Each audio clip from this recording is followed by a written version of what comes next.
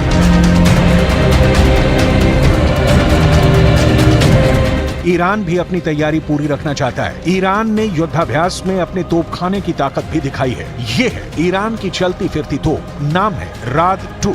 Iran की ये तोप 155 मिलीमीटर का गोला फायर करती है। देखिए कैसे टारगेट को लेकर तैयारी की गई और फिर जब इस तोप ने गोला दागा तो वो कितनी सटीक जगह जाकर गिरा। ईरान की ये तस्वीरें इजरायल को डराने के लिए है।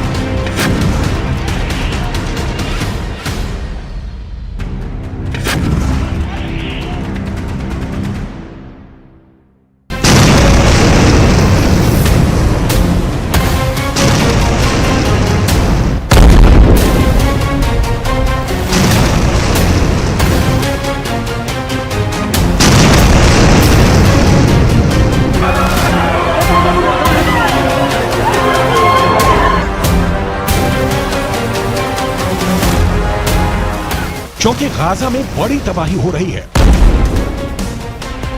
गाजा में इजरायल के बम फट रहे हैं। उत्तरी गाजा का कोई मोहल्ला, कोई गली बाकी बची नहीं जो इजरायल के धमाके से गूंजी ना हो। गाजा ने इतनी लाशें पहले भी देखी हैं,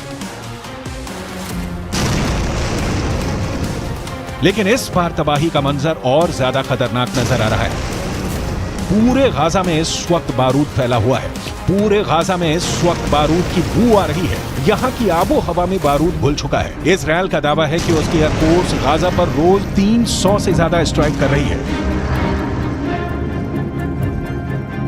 लेकिन गाजा से दूर दुनिया में 2 जगह इस युद्ध को कंट्रोल करने के लिए 2 वॉच टावर तैयार हो चुके हैं।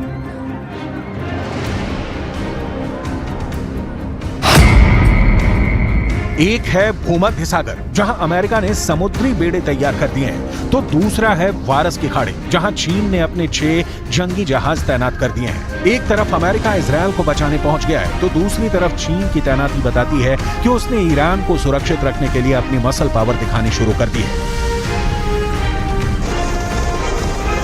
चीन की नौसेना अभी तक दक्षिण चीन सागर में अपनी ताकत दिखाती आई है, लेकिन इस बार फारस की खाड़ी में चीन के 6 जंगी जहाजों का पहुंचना बताता है कि गाजा और फिलिस्तीन का युद्ध अब दुनिया की सबसे बड़ी टक्कर में बदल सकता है। चीन की मौजूदगी भी ईरान का हौसला बढ़ा रही है।